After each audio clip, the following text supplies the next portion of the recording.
যিকোনো কাৰণতে নহওক কিয় জুবিন গাৰ্গৰ হত্যাকাণ্ডত জড়িত অভিযুক্তই কঠোৰ শাস্তি পাবই লাগে। জুবিন গাৰ্গৰ যদি ন্যায় নাপায়, অভিযুক্তসকলে যদি আইনৰ সুৰুঙাৰে হাৰি যায়, সেইটো কিন্তু চৰকাৰৰহে বিফলতা হ'ব। আজিৰ তাৰিখত জুবিন গাৰ্গৰ পইচাৰে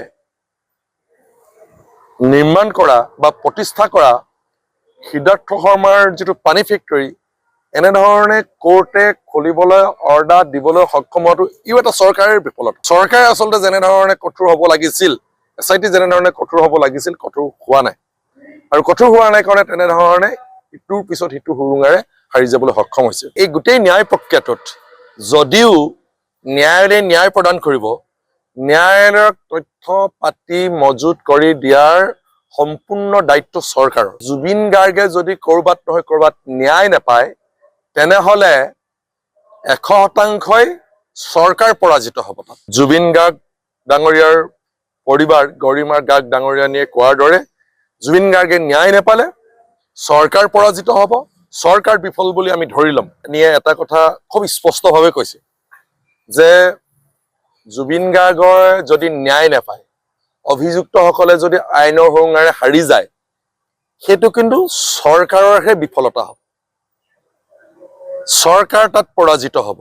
কাৰণ এই গোটেই ন্যায় প্ৰক্ৰিয়াটোত যদিও ন্যায়ালয়ে ন্যায় প্ৰদান কৰিব, ন্যায়ালয়ৰ তথ্য পাতি মজুত কৰি দিয়াৰ সম্পূৰ্ণ দায়িত্ব চৰকাৰৰ, মানে SIT হ'ল চৰকাৰৰ মানুহৰ। গতিকে জুবিন গাৰ্গে যদি ক'ৰবাত নহয় ক'ৰবাত ন্যায় নাপায়, তেনেহলে 100% চৰকাৰ পৰাজিত হ'ব তাত। আৰু সেইকাৰণে আমি বহুত মানুহে সন্দেহ কৰিছিলো যে এই চৰকাৰখনে, কাৰণ যিকেইগৰাকী ব্যক্তি জুবিন গাৰ্গৰ হত্যাকাণ্ডৰ অভিযুক্ত জেলত আছে, তাৰ কেইবাগৰাকীও ব্যক্তিৰ লগত চৰকাৰৰ মন্ত্ৰী বিষয়াসকলৰ খুব ঘনিষ্ঠ সম্পৰ্ক। সেই কথাটোতো খুব সন্দেহ কৰা হৈছিল। গতিকে সেই সন্দেহো কেতিয়া নাইকিয়া হ'ব, যেতিয়া অভিযুক্তই কঠোৰ শাস্তি পাব, জনসাধাৰণে বিচৰাৰ ধৰণে তেওঁলোকে শাস্তি পাব, তেতিয়া সেই অভিযোগবোৰ নাইকিয়া হ'ব। নহলে নিশ্চিতভাৱে জুবিন গাৰ্গ ডাঙৰীয়াৰ পৰিবাৰ গৰিমা গাৰ্গ ডাঙৰীয়ানীয়ে কোৱাৰ দৰে জুবিন গাৰ্গে ন্যায় নাপালে চৰকাৰ পৰাজিত হ'ব, চৰকাৰ বিফল বুলি আমি ধৰি ল'ম।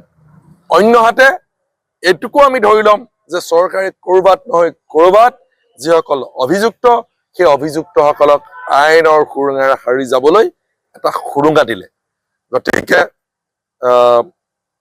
মই সেইকাৰণে দাবী জনাব খোজো যে যিকোনো কাৰণতে নহওক কিয় জুবিন গাৰ্গৰ হত্যাকাণ্ডত জড়িত অভিযুক্তই কঠোৰ শাস্তি পাবই লাগে। গোচৰটোৰ লগত যিহেতু কেইবা হাজাৰ পৃষ্ঠাও হৈছেগে SITৰ যিখন প্ৰতিবেদন, কেছ ডায়েৰী, তাত এই যিখিনি বিত্তীয় সম্পৰ্কীয় যিবিলাক বিষয়, ফাইনেন্সিয়েল যিবিলাক বিষয়, সেই বিষয়বিলাকো তাত অন্তৰ্ভুক্ত কৰা হৈছে।